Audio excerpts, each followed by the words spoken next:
Bueno, muy buenos días para todos.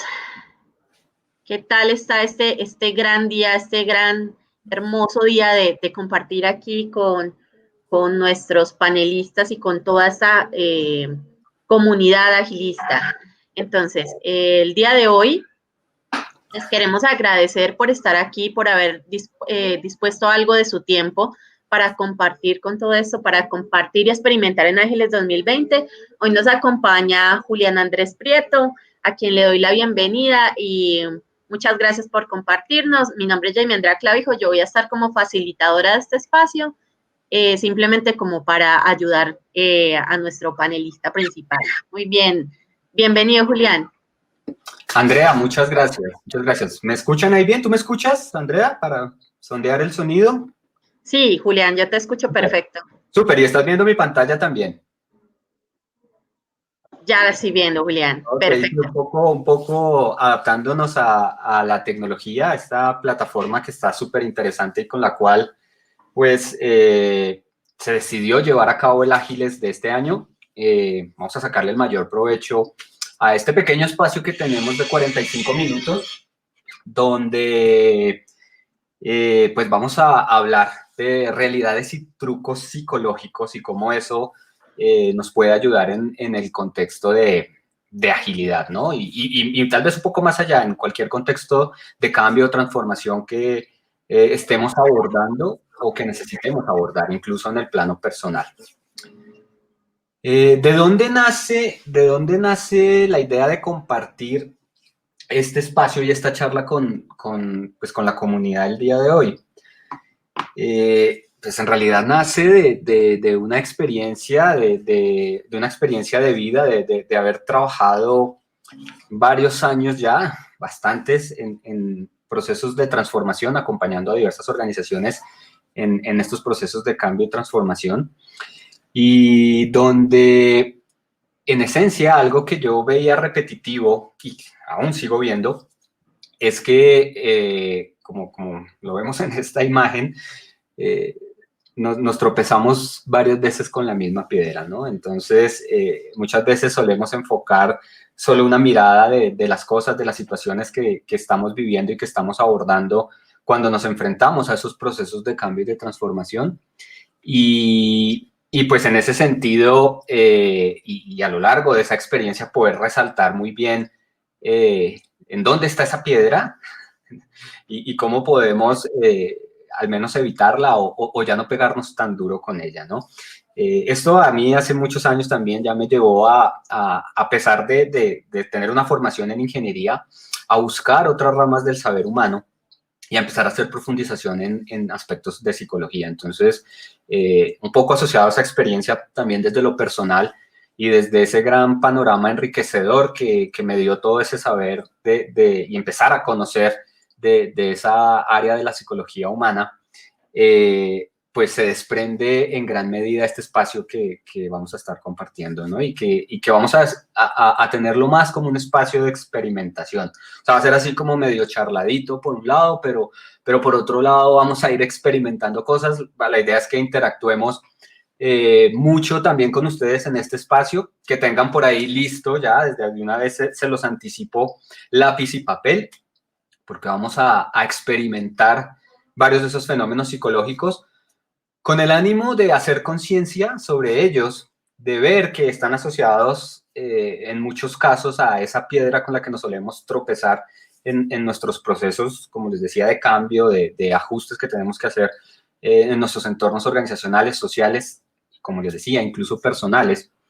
Y pues llevándolo en esa medida, viviéndolo, ¿no? Buscando que lo vivamos, que lo experimentemos para generar realmente una conciencia de esos diversos aspectos que muchas veces nos juegan o no somos ni siquiera conscientes de ellos y pues nos llevan a ciertas reacciones en este transitar de los diversos contextos que enfrentamos. Entonces, propósito generar esa conciencia al menos como punto de partida para que empecemos a ponerle atención y a poner cuidado a esos diversos aspectos que nos pueden estar generando ciertos inconvenientes en esa búsqueda de que las cosas fluyan de una mejor manera. No olviden que ustedes pueden interactuar por el chat, vía chat, y ahí Andrea nos va a estar ayudando como facilitadora también de este espacio. Nos va a estar ayudando en revisar si por ahí hay dudas. Yo les voy a lanzar ciertas preguntas de cosas que les voy a pedir, de ciertos retos que vamos a estar trabajando en esos experimentos. Y la idea es que ustedes puedan compartir también sus resultados, lo que van generando en esas experiencias vía ese chat que tienen allí en el streaming. Entonces, sin más, quiero que entremos en materia, un poco con la claridad de este propósito, y para mí era muy importante compartir también la naturaleza del porqué de este espacio y que busquemos sacarle el mayor provecho. Un espacio súper cortico, pero espero que realmente sea súper sustancioso y que se lleven buenas cosas. Y quiero empezar un poco mucho filosófico, ¿no? Y que nos hagamos este primer cuestionamiento de ¿qué es la realidad? ¿Qué es la realidad, no? Una pregunta que usualmente no solemos hacernos en un plano existencial, pues, pero quiero que todos lo tengan ahí en mente, tengan muy en mente y muy presente ese cuestionamiento de qué es la realidad, qué es lo que cada uno de nosotros interpreta o entiende por realidad. No es necesario que lo respondamos ahorita, simplemente quiero partir de esta pregunta para que la tengan ahí en mente, piensen en qué respuesta darían ustedes a esa pregunta de qué es la realidad. Y una vez hayamos pasado por todo este espacio y por los diversos experimentos que vamos a estar trabajando, que podamos volver a esta pregunta y hacer un contraste si eso que pensamos en este momento de como opción de respuesta a esta pregunta de qué es la realidad, sigue siendo tan firme o podría tener algunos ajustes, ¿no? Entonces simplemente ténganla ahí como en un espacio presente a lo largo de todo esta charla que vamos a estar compartiendo. Y al final, simplemente para contrastar, regresen aquí a qué es la realidad y hagan esa comparación frente a lo que vivimos, que espero, como les decía hace un momento, sea muy enriquecedor. Ok, vamos a entrar en materia. Y vamos a arrancar, como les decía, es un espacio de experimentos, y esa es la gran promesa de nuestro espacio, de nuestra charla, es vivir experimentos, vivir experimentos. Y vamos a empezar con un primer experimento, ¿no? Este es un experimento muy interesante y que nos va a llevar a unas conclusiones y unas reflexiones muy particulares y a empezar a entender a ese gran órgano que tenemos aquí dentro de la cabeza, ¿no? A nuestro cerebro, y cómo tiene unas pautas, ¿sí? Unas formas muy particulares de operar. Entonces, primer experimento, el visitante inesperado, el visitante inesperado. ¿Qué vamos a hacer? Vamos a tomar una pintura muy famosa, ¿sí? Que se llama El visitante inesperado, es de un pintor ruso, y a través de esta pintura vamos a hacer este primer experimento.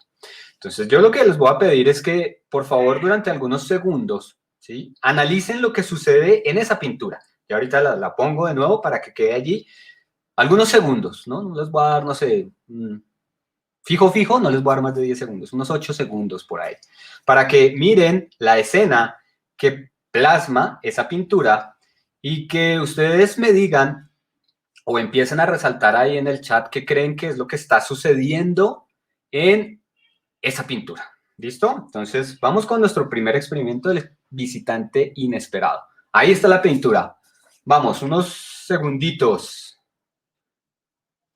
Mírenla bien, ¿qué pasa ahí?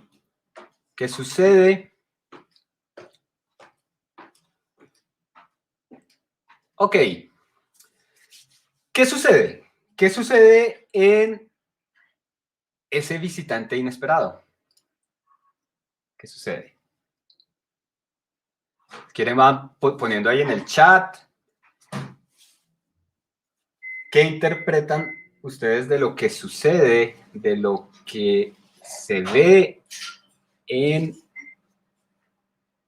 esa pintura? ¿Qué sucede? ¿Qué pasa allí? Entonces es todo sorpresa y alegría, es el papá, todos lo miran raro. Recuerden cómo se llama, ¿no? El visitante inesperado, así se llama esa pintura, diferentes emociones, todos se quedan mirando, ok. Llegó el papá que no conocían, llegó el visitante como molesto, vuelve de la guerra, el médico, ok, entonces muchos elementos están asociados a ese primer acercamiento con la pintura, ¿no? Y a lo que desde diversas perspectivas estamos interpretando de lo que sucede aquí. ¿Listo? ¿A qué vino? Llegó sin avisar, los cogió enfocados en otras cosas, llegó el dueño de la casa a cobrar el arriendo, tensión, sorpresa, muchas cosas, ¿no? Que suceden allí. ¿Listo? Ahora, ok, en función de ese primer ejercicio donde ustedes se enfrentaron a esa pintura y a empezar a pensar y a compartir lo que estaba sucediendo allí, vamos a hacer algunas preguntas de la pintura. Y quiero que también ahí por el chat vayan respondiendo. ¿Sí? Algunas preguntas asociadas a la pintura. Entonces, primera pregunta. ¿De qué color es la pared de afuera? ¿De qué color es la pared de afuera en esa pintura?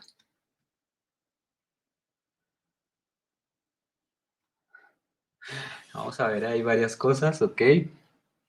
¿De qué color es la pared de afuera? Nos dicen blanca, verde, mostaza, Okay. azul gris.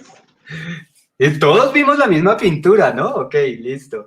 Está bien, pero está bien la variedad de respuestas. De eso se trata un poco este ejercicio, este juego psicológico. Ya vamos a ver un poco de qué se trata. Listo, primera pregunta, ¿de qué color es la pared? Hay muchas respuestas. Gracias, Andrea, y por irme contando lo que está poniendo la gente. Súper bien.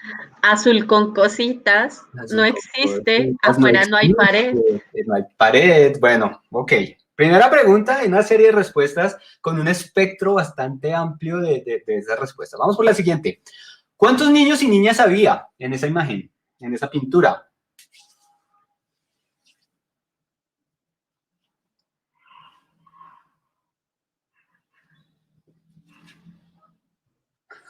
Uno y uno, dos niñas, un niño. Ok, también respuestas variadas. Tres, 1, 3, 2, 2 y 1, un 1 y niño y 2. una niña. Tres, Ok, un niño y dos interesante, niños. interesante. ¿Cuántas pinturas están colgadas en la pared de la casa? Mismo escenario, ¿no? Mismo escenario que acabamos de ver.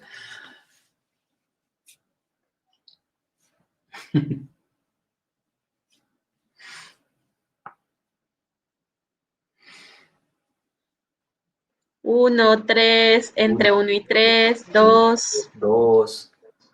Ok, y también hay variación, pero tal vez un poco más cerca. Bueno, hay algunas respuestas de todos los que nos están acompañando en este espacio.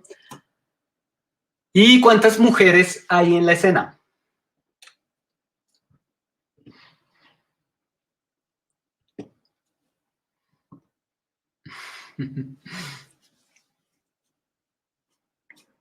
Cuatro, pocas, cinco, tres, cuatro, tres, siete. Ok. Vamos a ir a la pintura otra vez y a que ustedes mismos hagan un contraste frente a estas preguntas que acabamos de hacer. Yo igual va a tomar algunas notas frente a lo que vayamos viendo en esa pintura con respecto a estas preguntas y qué tan acertados o tan alejados estuvimos como tal de las respuestas, ¿no?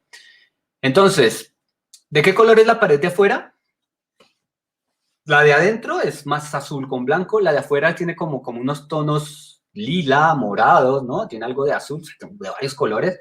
Listo. Digamos que ahí ya estamos viendo y contrastando la realidad de lo que nos lleva como tal a la respuesta, ¿no? Niños y niñas, ¿sí? Niños y niñas. Entonces también, cuadros. ¿Cuántos cuadros hay? Hay bastantes cuadros ahí atrás. ¿Sí? Mujeres también, ¿cuántas mujeres hay allí en esa escena? ¿Por qué sucede esto? Porque a pesar de que tuvimos un espacio pues de darle como una paneo, una revisión a esta pintura, ¿sí? Incluso empezamos a hacer interpretaciones de lo que sucedía allí, porque la pregunta también estaba muy orientada hacia allí. Se nos empiezan a escapar esta serie de datos, esta serie de detalles.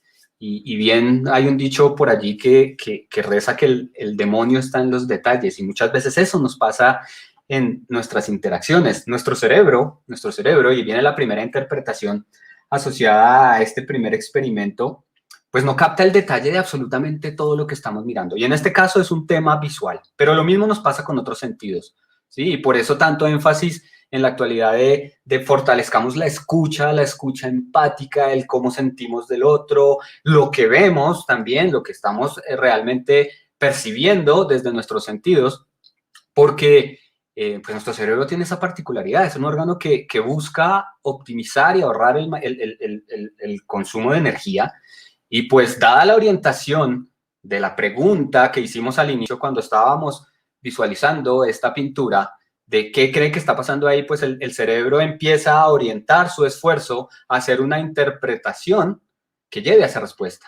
Pero eso nos lleva a perdernos muchos otros detalles, ¿sí? Detalles que pueden ser fundamentales, y ahí ya lo llevo a la analogía de nuestros planos sociales o de trabajo, otros detalles donde esos detalles son muy importantes para tomar acciones, para generar ciertas decisiones y para encauzar pues lo que tenemos que hacer de una manera mucho más adecuada, ¿no?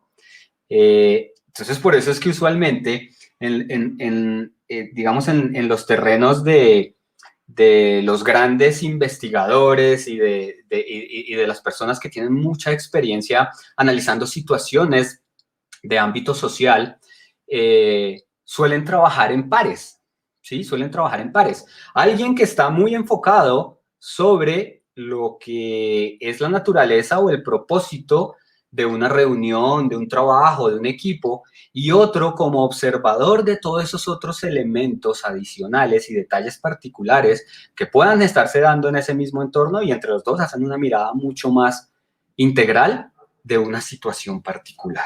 ¿Sí? Nuestro cerebro está muy acostumbrado a tomar pocos detalles, con eso crear un panorama general, y en función de eso, pues tomar las acciones, generar las decisiones que pues nos conllevan a encontrar o no, de una manera adecuada o no, un resultado. Entonces, súper clave, súper importante empezar a entender ese primer punto. Hay casos en la historia donde el entender esta naturaleza de operar nuestro cerebro ha llevado a que se tomen acciones previas, ¿no? Como para tratar de minimizar estos efectos. Una muy famoso es lo que solía hacer Winston Churchill allá en la Segunda Guerra, que era tener un equipo pequeño, ¿sí? Un equipo pequeño que le daba diferentes miradas a una misma situación, y frente a esas diversas miradas se construía un panorama general, y en ese panorama general sumado de esas diversas perspectivas, que cada una tenía unos detalles o estaba pendiente o captaba algunos detalles de manera particular, pues generaban un modelo mucho más completo que permitía llegar a decisiones más adecuadas, ¿no? Eso por allá después fue popularizado en una película de hace poco que se llama Guerra Mundial Z, donde está que la ley del 10.º hombre, ¿no? Que era tener a 10 hombres, y si 9 habían llegado a una misma conclusión, el 10.º hombre debería hacer todo lo posible por negar esa conclusión a la que habían llegado los otros 9, para mostrar en ese panorama mucho más amplio detalles que usualmente se nos suelen escapar, ¿no? Entonces, aquí importante y traducido a lo que vivimos en agilidad, esa naturaleza de co-creación, ¿sí? De co-creación de equipo. Hablamos mucho de equipos que co-crean, que hacen uso de la inteligencia colectiva. Son palabras bonitas, pero que muchas veces no entendemos la naturaleza o lo que está atrás de eso.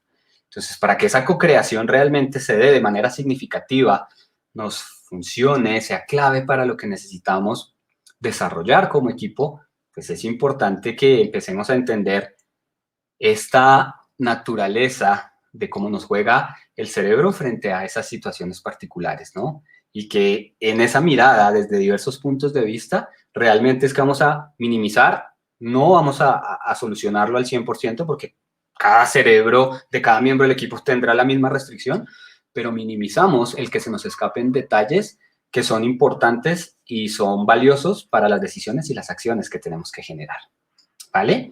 Entonces, primer experimento. Segundo experimento. Y aquí necesito que hagamos uso del lápiz y el papel que les pedí al comienzo que tuvieran por ahí listo. ¿Y qué quiero que hagan?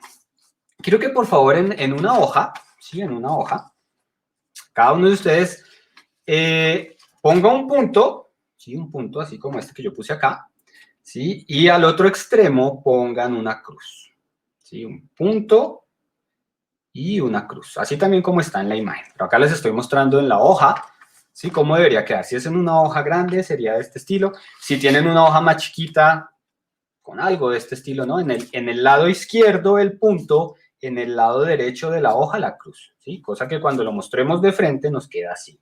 Acá están los dos ejemplos. Lo hice en una hoja mucho más pequeña, aquí en una hoja más grande, si tiene una hoja más grande. Lo importante es que estén separados, o sea, uno hacia el extremo izquierdo del punto, la cruz hacia el extremo derecho de la hoja, ¿sí? Una vez tengan o hayan puesto esos dos símbolos, ¿sí? El punto, perdón, está, el punto y la cruz, ¿sí? Lo que les voy a pedir es que hagan lo siguiente, y quiero que miren puntualmente qué es lo que va a suceder al hacer lo siguiente. Alejen, ¿sí? A la extensión del brazo, ¿sí? En este caso yo lo estoy tomando con mi brazo derecho y tomando la hoja en este sentido, ¿sí? Aléjenlo de la extensión de todo el brazo. Tápense el ojo izquierdo y enfoquen el punto. Enfoquen el punto con el ojo izquierdo. Y empiecen a acercar la hoja sin dejar de desenfocar el punto. Muy lento ese acercamiento de la hoja. Como a esta distancia, que miren que no he recogido mucho el brazo, como a esta distancia empieza a pasar algo particular. ¿Sí? Recuerden estar enfocados en el punto.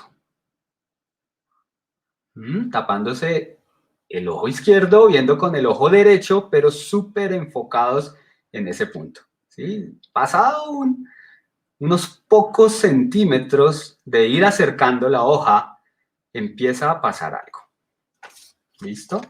Entonces, por favor háganlo, tengan ahí su punto, su cruz, póngansela a la extensión del brazo, acercarlo, enfocados en el punto, y cuéntenme qué empieza a pasar, qué sucede, algo particular empieza a pasar. ¿Qué pasa? Ahí por el chat nos pueden contar qué pasa, qué sucede al hacer eso, al acercar.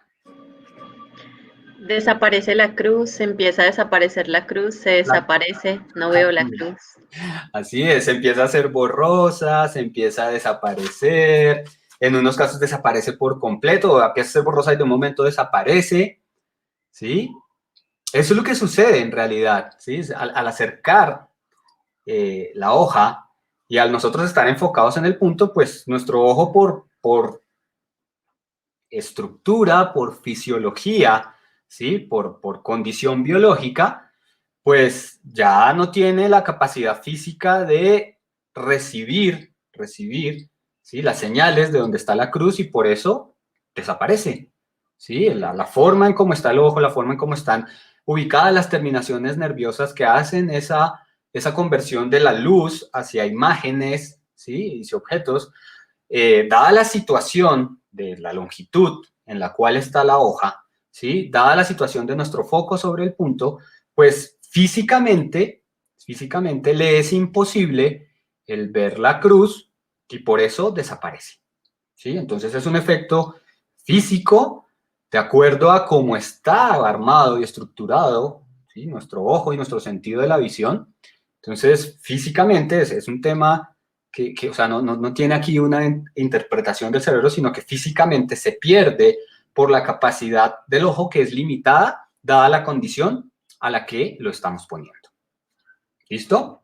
Nos dicen que cuando se acerca veían más la cruz.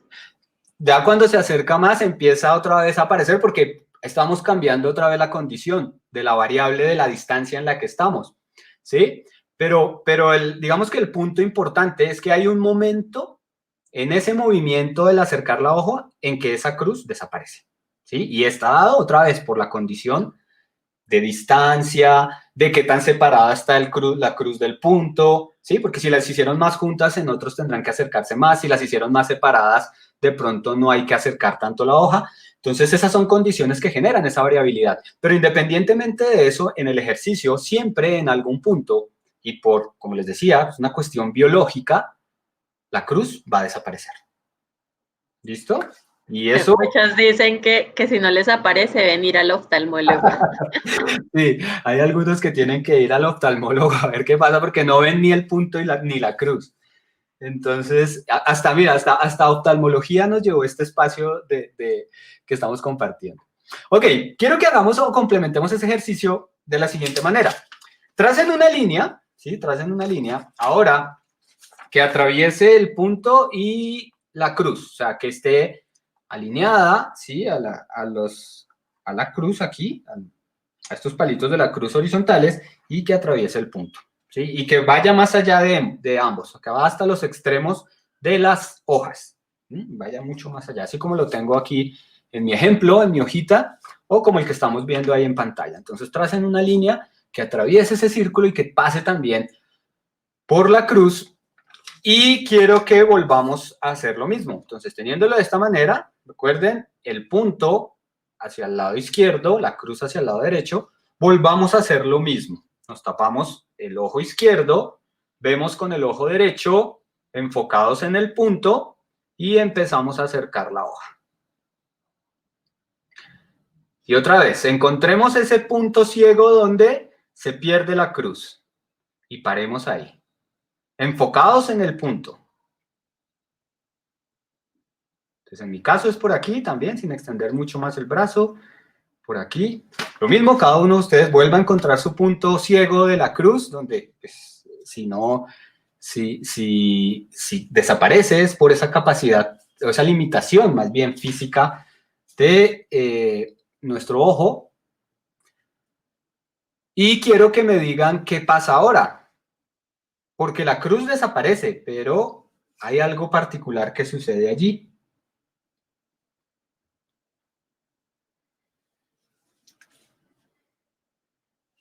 Nos dicen, veo el punto y la línea. La línea se ve completa, ¿no? La Ya veo línea... borroso, mareol, punto y línea. La línea sigue, la línea se ve. Se ve toda la línea, pero la cruz no. El Ok. punto y la línea sigue. Entonces, curioso, ¿no? Particular. ¿Por qué? Porque si acabamos de concluir que la cruz desaparece porque pues, la capacidad del ojo es limitada y ahí genera un punto ciego donde pues, esa cruz desaparece a nuestra vista. ¿Por qué la cruz desaparece, pero sí seguimos viendo la línea? Si la línea también está atravesando ese mismo punto ciego. ¿Qué sucede ahí? ¿Qué creen que pasa? Muy curioso, ¿no?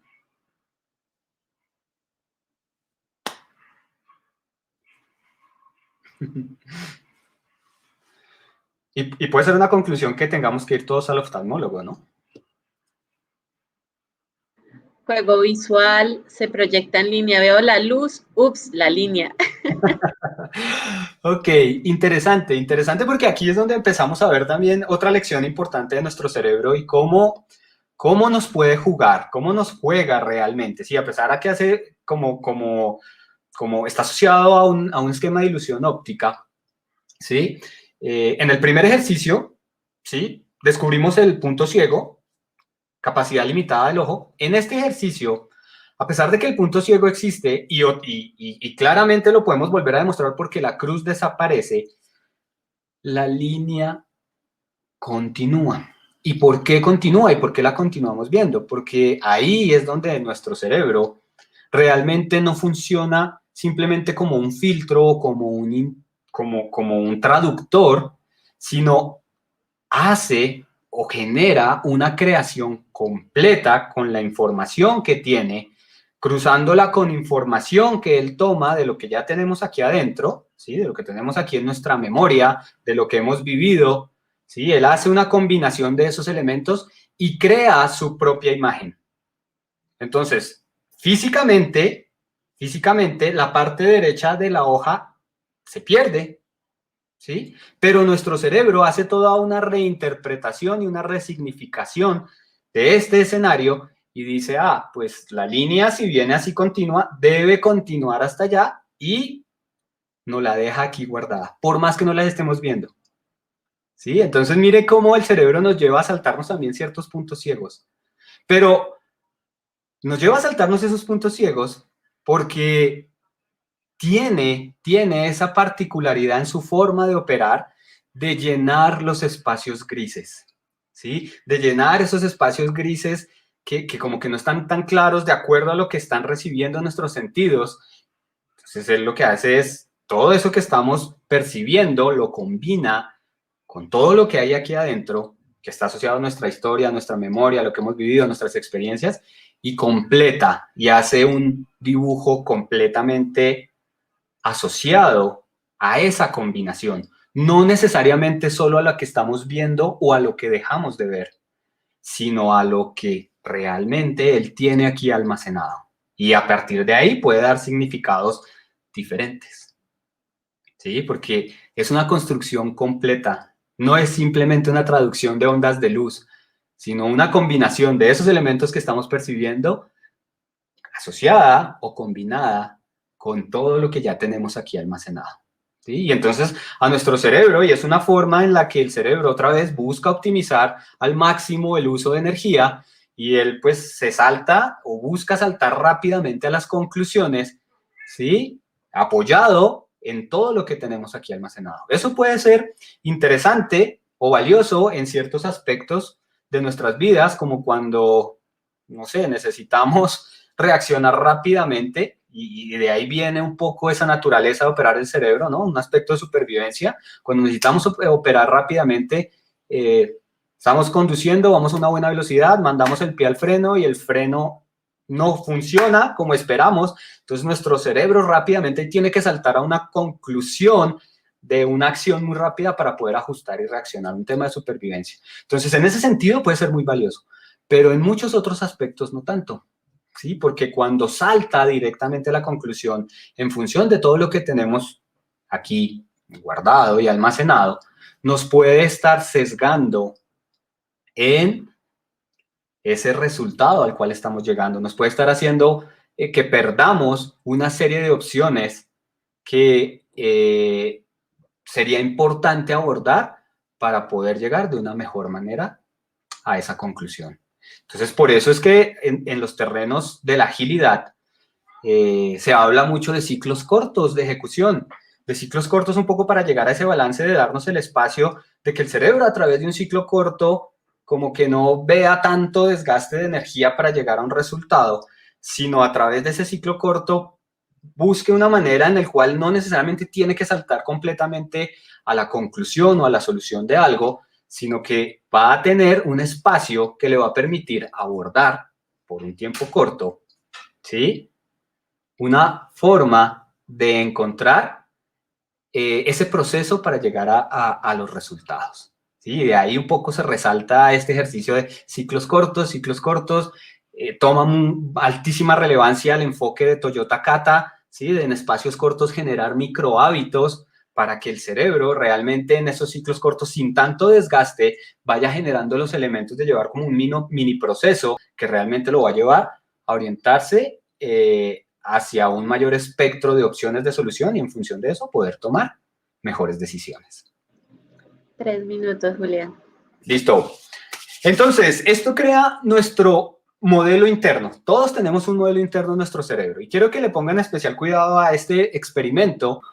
Entonces, ¿qué vimos ahí, no? A pesar de que es una imagen que es hueca, al dar la vuelta, ¿sí? Y al generar ese efecto en la vuelta, nuestro cerebro la muestra como si estuviera en alto relieve. Ahí en nuestro cerebro, complementando con lo que ya tiene aquí en su memoria, en su historia, para dar una vista más coherente de eso que está pasando. Entonces, recuerden por allá la pregunta de la realidad. Siguiente experimento, ya un poco para ir canalizando nuestro cierre de espacio. La atención. ¿Cómo nuestro cerebro maneja ese tema de la atención? ¿Sí? Entonces, ¿qué vemos aquí? ¿Sí? Ese viejo ejercicio de qué estamos viendo acá, ¿no? Un poco para entender ese tema de la atención. Entonces, usualmente, ¿sí? Entonces, la mayoría de personas, ¿no? Que se ve un florero o un candelabro y después, no, también dos rostros y el florero. Ok, independientemente de lo que vamos allí, que al final sí van a ser dos cosas que están allí en esta imagen, lo importante es que nos hagamos la pregunta y tratemos de ver si ambas cosas las podemos ver al mismo tiempo. Porque lo que sucede aquí es que cuando nos concentramos en lo blanco, que es el florero, ¿sí? O el candelabro, los dos rostros o lo negro pasa a ser fondo. Cuando vemos los dos rostros o nos enfocamos en los dos rostros, lo blanco, que es el candelabro, pasa a ser fondo, ¿sí? Pero no tenemos la capacidad de estar viendo las dos cosas a la vez, ¿sí? Entonces, nuestra atención, por condición biológica del cerebro, ¿sí? Nuestro cerebro viene armado para operar de una manera serializada, no multitarea. Y por eso es que es fundamental en los enfoques de agilidad la priorización y el foco. Porque si quisiéramos estar switchando, aquí lo podemos hacer, estar switchando entre los rostros, el florero, rostros, florero, muy rápidamente nos vamos a cansar porque el cerebro está cambiando de contexto muy rápidamente. Lo mismo nos pasa en nuestras dinámicas de trabajo. Si constantemente estamos cambiando la atención entre varias cosas, nuestro cerebro se va a cansar muchísimo, va a elevar la probabilidad de error y nos va a llevar a resultados que no son los más esperados. Juicios y hechos. Siguiente experimento, que podamos diferenciar muy bien lo que son nuestros juicios, nuestros pensamientos y nuestras opiniones frente a los hechos. Entonces, voy a plantear aquí una serie de expresiones o situaciones y lo que les voy a pedir o lo que yo quiero que ustedes hagan es que marquen en cuáles de esas observaciones, ¿sí? De cuáles de esas situaciones, perdón, de esas 10, se está haciendo una observación que no implique una evaluación o un juicio, sino simplemente está acotada a los hechos, sin ninguna evaluación o juicio. ¿Cuáles de esas 10 son las únicas que representan un hecho concreto que no esté asociado o amarrado a una evaluación o a un juicio? André, ¿cuánto tenemos? Son 11:22. 3 minutitos, o sea, quedaba un minuto como para que comenzaras a cerrar y ya, ahora sí. Listo. Rápidamente aquí que puedan hacer el ejercicio porque es súper importante que diferenciemos entre hechos y juicios. Porque esto es de lo que rompe fuertemente nuestras dinámicas de interacción con otras personas. ¿Sí? Entonces, súper clave. No es tan sencillo porque no estamos tan entrenados a esto. Es más, culturalmente, históricamente, estamos muy orientados a sostener nuestras decisiones y nuestras acciones en función de juicios y no de realmente lo que pasa o lo que sucede. Entonces, ya marcaron. Voy a mostrar aquí cuáles realmente implican situaciones que solo resaltan la observación sin juicio. ¿Sí? La primera dice, ayer Juana se enojó conmigo sin motivo. ¿Dónde está el juicio? Se enojó. Eso es una interpretación que estamos dando nosotros. Puede ser cualquier otra emoción, pero nosotros estamos diciendo que se enojó y lo estamos marcando como un hecho. Y el tema de sin motivo también es algo que es un juicio. ¿Sí? Mi padre es un buen hombre. Julián, nos dicen que no alcanzan a leer la 10 porque sale encima como el... Ay, perdón. ¿Ahí ya la ven? Sí, Julián. Entonces, les decía, mi padre es un buen hombre. Buen hombre totalmente subjetivo. ¿Qué es realmente un buen hombre? ¿Sí? Alejandra trabaja demasiado. ¿Qué es demasiado? ¿Será que para Alejandra también, que es la que lo está viviendo, considera que es demasiado?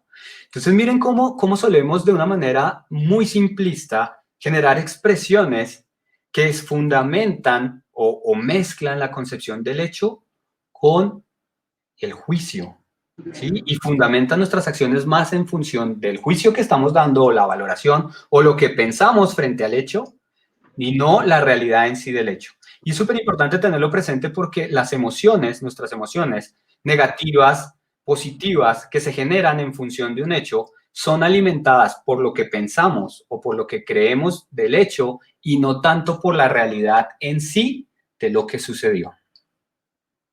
Entonces, un ejercicio súper interesante es poner cuidado a nuestra comunicación, a cómo expresamos las cosas y ver qué tan cargada de juicio, ¿sí?, de evaluación están dadas para que podamos empezar a regular eso y que nuestra comunicación fluya de una mejor manera. ¡Ay, tiempo! Tiempo. Quiero que vayamos a una última y voy a saltarme aquí este ejercicio para que vayamos a esta. Un último truco para salir de nuestro espacio. ¿Por cuál puerta saldrían? ¿Sí? Estamos encerrados en una habitación, tiene dos puertas, una puerta de un tigre y una puerta que dice la libertad, ¿no? Entonces, no sabemos qué hay detrás, simplemente tenemos esto. Debemos escoger una de las dos puertas. Una de las dos depara a una muerte terrible y dolorosísima, y la otra es el camino realmente a la libertad. ¿Por cuál puerta se irían? Entonces, por favor, es rápido por el chat, ¿por qué puerta se irían? Y vamos a la conclusión de nuestro espacio. La libertad. El tigre. Tigre. Tigre. Sí, tigre. Tigre, libertad. Tigre. Ok, porque no es contundente libertad, ¿sí? Porque varios contestan tigre, ¿sí? A mí también me pasó. Porque venimos condicionados, venimos de una serie de ejercicios que plantean trucos psicológicos y eso condiciona. Entonces creemos que hay algún truco aquí. Y aquí el truco es que no hay truco, sino que era para simplemente demostrar que dado el condicionamiento de lo que hemos vivido hace un momento, de que estamos viendo trucos psicológicos de cómo nuestro cerebro nos juega, pues nos entra la duda. Y no, pues debe ser tigre porque no debe ser tan obvio. Y no, resulta que a veces las cosas sí son muy obvias, pero como estamos tan condicionados por nuestra historia, por lo que acabamos de vivir, eso nos lleva a operar, miren, y a tomar decisiones de una manera diferente, ¿vale?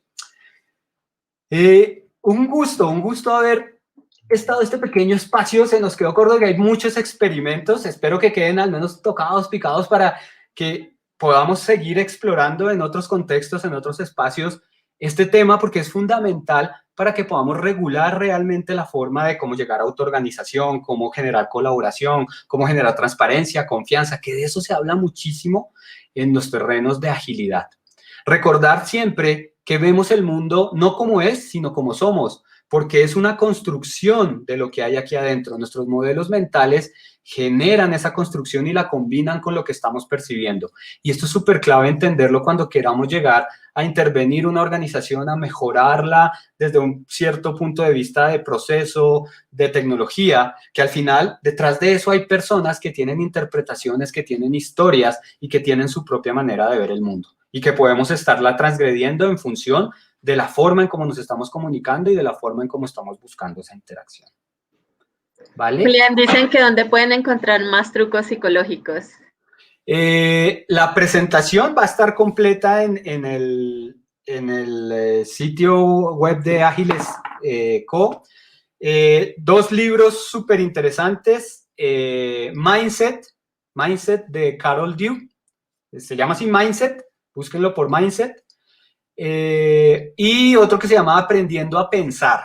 También es genial, donde hay una gran cantidad de trucos psicológicos y de sesgos que solemos tener y que son naturales y no son conscientes, y un poco el espacio el propósito, como le decía al inicio, es al menos generar conciencia de cómo nuestro cerebro nos juega de diferentes maneras para que a partir de allí, al menos de esa conciencia, podamos empezar a tomar acciones de cómo ir abordando las situaciones a las que nos enfrentamos teniendo conscientes esos sesgos y esos trucos que nos juega el cerebro en diversos momentos. Quisiera simplemente solicitarles aquí en este Menti, www.menti.com, código 26562, que me regalen qué se están llevando, qué se llevaron de este espacio, o algo que me quieran compartir frente al espacio. Recuerden que esta presentación va a estar completa en el sitio web de Ágiles. También van a subir en video esta charla que acabamos de tener. Y ahí también voy a agregar la bibliografía para que la tengan y donde pueden explorar sobre estos trucos psicológicos y donde, como les digo, lo importante no es que nos metamos ahora de lleno y todos tenemos que ser psicólogos, pero que sí hagamos conciencia de varias situaciones en las cuales nuestro cerebro nos juega de una manera particular y que nos pueda llegar a entender el porqué de nuestras reacciones y de las reacciones de las personas con las que interactuamos. ¿Vale? Un gusto de verdad haber estado con ustedes. Espero que sigan muy conectados a este Ágiles que está genial.